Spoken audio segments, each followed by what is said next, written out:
anigu diintii islaamka waa ka baxay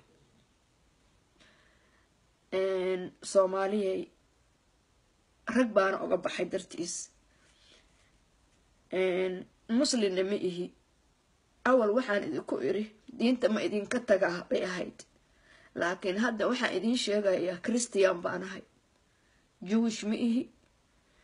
atheist ma ihi Christian baan ahay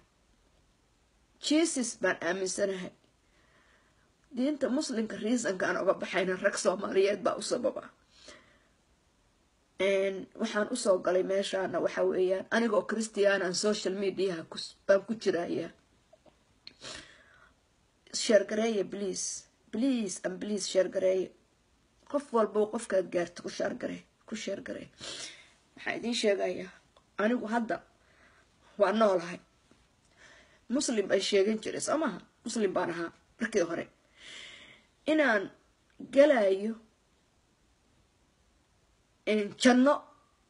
miyaan anigu 100% haysti inaan janno galayo miyaan haysti no inaan janno tagayo ma haysanin guarantee ma haysto ninka gaalka ah ama gabadha Christianka ana inay janno galayso inay mutaqaanaayeeto naar galayso qof og ma jiro laakiin runta markaan idin sheego so difficult ay igu noqoteen laba sano baa waxa iiga dhiman maalmo markaan idin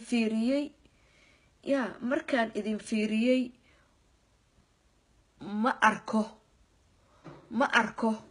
ma aragtay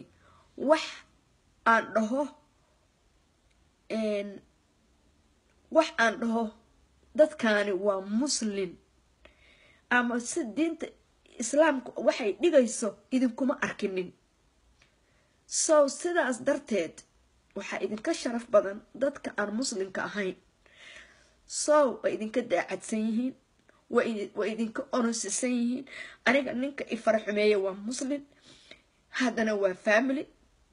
okay kan diintii ibarayay oo quraankii la iigu geeyay baa ifaraxumeeyay okay kii kale oo quraanka la iigu geeyay haddana ifaraxumeeyay so